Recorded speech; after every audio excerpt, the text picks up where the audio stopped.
Right, people, how to draw leaves. Now, it's going to be leaves on different style of flowers.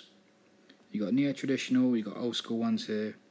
Realistic I'll leave because realistic are just realistic.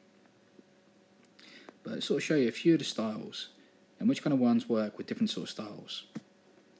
Now this one here is a very sort of like traditional sort of style flower.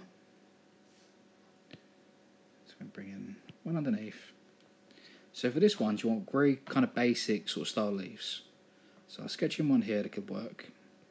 So coming from one of the corners, bringing a line out, curving out, and in. And then creating this curve shape like so. So you curve outwards and then inwards into that stem. Outwards and inwards to that stem. And just keep repeating that. Do identical on the other side, or as close as you can get.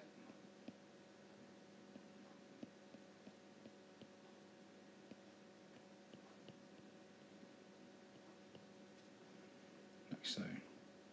So you got that style one. And off the edge here you could have some long sort of V-shaped lines. Got ones like that. Get yourself a nice V-shape for a different style one. Really more basic sort of one, so curve down, just curve out, curve down, curve out. And then you want straight lines.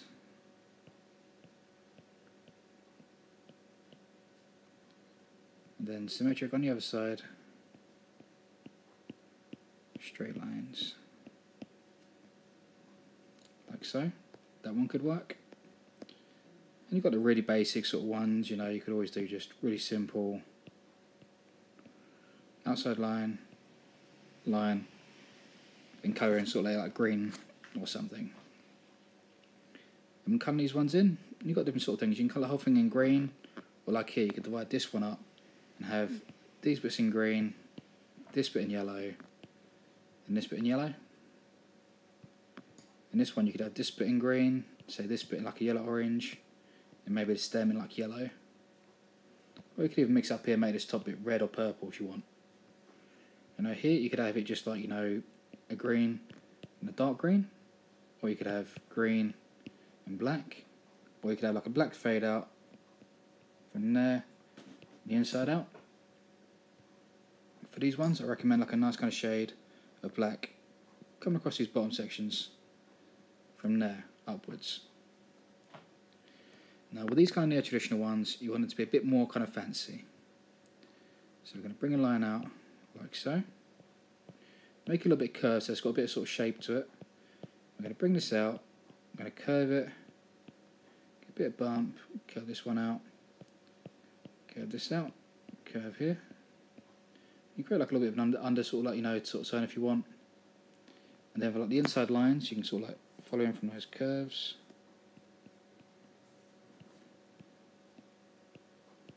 Like so. You can have other little ones around it to kind of build it up. Bring out a line. So curve to a point, curve back up, curve back down. Then have these curves coming in and going quite down the stem as it goes further up, so they keep pointing to the same kind of point. You could have these in all green, you could have them in yellow, you could have black going into brown into yellow, so it looks kind of burnt. Green into yellow, looks very nice as well. Just like bits around the outside, always look pretty cool with that. Also got the more kind of circular ones, but having a very kind of long stem coming off of them, like so. And just bring in a few little lines either side. Now when you've got ones like this with a stem, it changes that dynamic a little bit because you can have certain sort of twists that you wouldn't normally get on one of those style ones. So like here. So what you do, bring in two curved lines, like an old school kind of bird. bring in a curve there, curve that, and curve this out. So it's almost as if the leaf is at a slight different angle.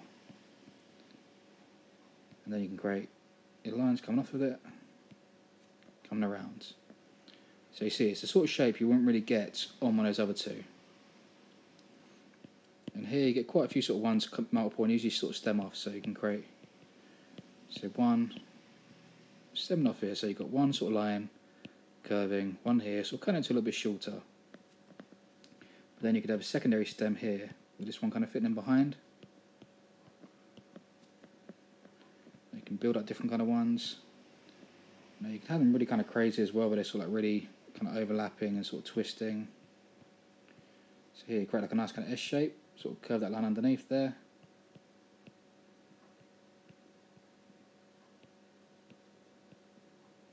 And then you get like a bit of sort of twist to it.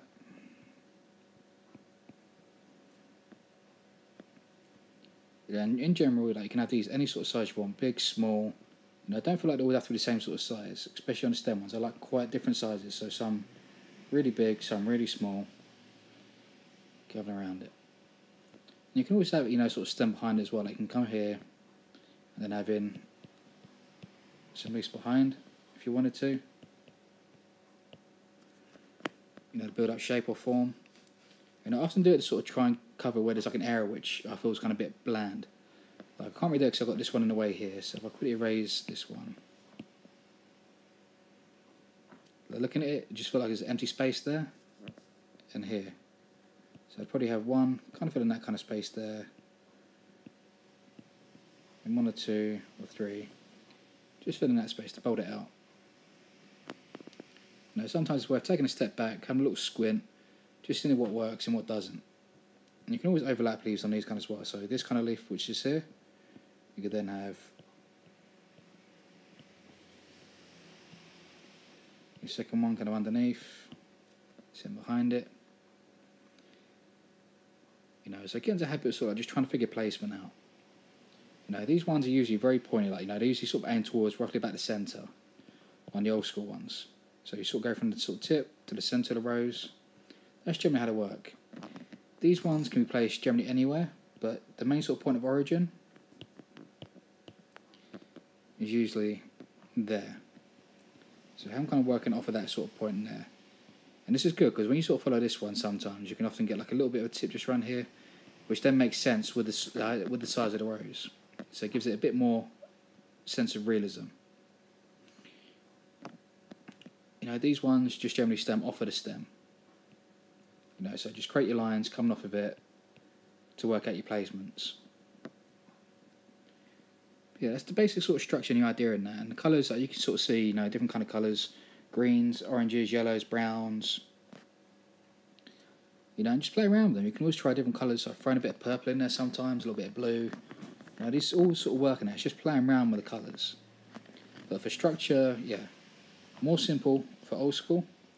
A bit more free flowy with the neo treads. And the ones with the stem, you want to have twisty turns where they sort of come over like that one. Ones that flow like that. And just building up clusters like that. But yeah, that is generally how you draw leaves. You know, I hope that bit of information has helped. You know, feel free to apply it to anything you want. You know, if you do, tag me in it. I love seeing what you guys do. Or if you have any further questions, just drop a comment down below, and I'll try and help you out the best I can.